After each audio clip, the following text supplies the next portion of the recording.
If you have found this letter tonight, it is because somewhere deep inside, you have been carrying a belief that does not belong to you. You have been apologizing for your emotions, for your standards, for the space you take up in a room, for wanting more than crumbs. You have learned to say sorry for being alive in your fullness, and I need you to understand something. That apology was never yours to make. You sit across from him and feel it rising in your chest. The need to explain why you felt hurt. The urge to justify why you expect consistency. Why you value your time. Why you will not settle for halfway love. And before the words even leave your mouth, you hear yourself say it. Sorry. Sorry for needing. Sorry for expecting. Sorry for not being low maintenance enough, chill enough, easy enough.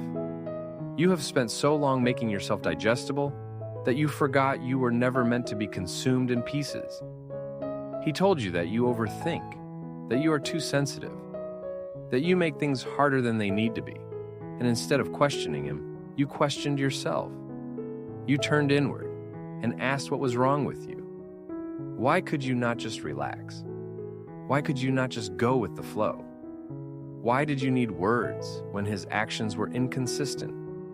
Why did you need reassurance when his presence was conditional? So you started shrinking. You laughed when you wanted to cry.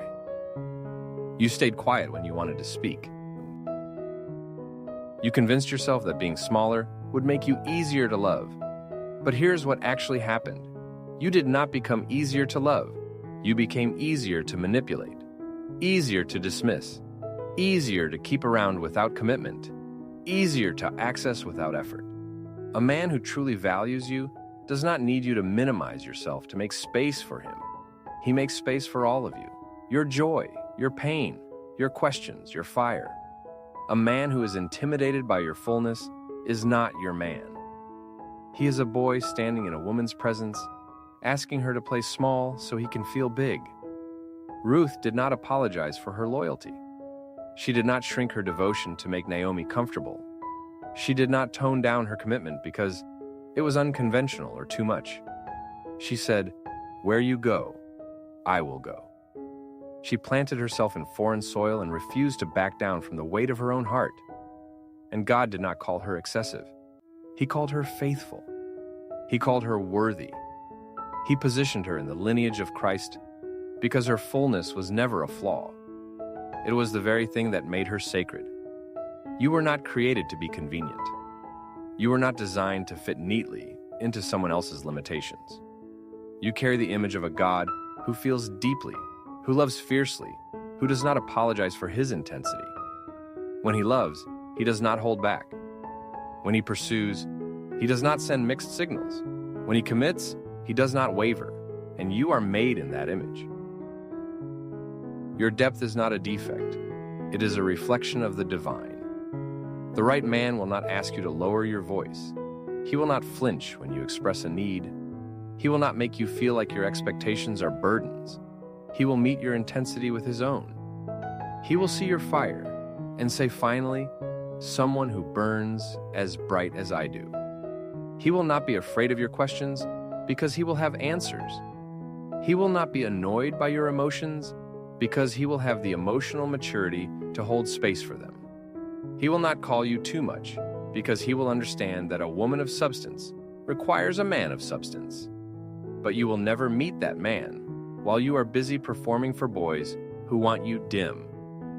You will never experience the love you are built for while you are apologizing for the design. Stop editing yourself down to fit into spaces that were never meant for you. Stop rehearsing softer versions of your truth so that men who are not ready will not be uncomfortable.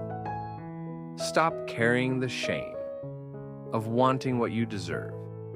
You are a daughter of the King. You do not beg for a seat at the table. You do not negotiate your worth. You do not water yourself down so that men with shallow capacity can handle you.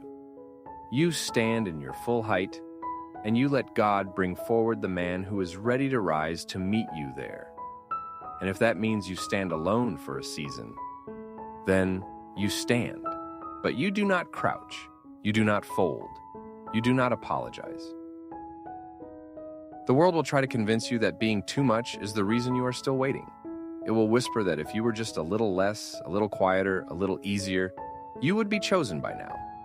But that is a lie designed to make you abandon yourself. The truth is this: you have not been chosen yet because God is still preparing the man who can carry the weight of who you are. And that man will not ask you to be less. He will celebrate that you are more. So tonight, I need you to stop apologizing. Stop apologizing for your tears. Stop apologizing for your standards.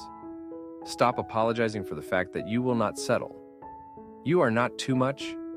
You have simply been offering yourself to men who are not enough. And there is a difference. You were never meant to make yourself small. You were meant to take up space, to burn brightly, to love fully, and to be loved completely in return.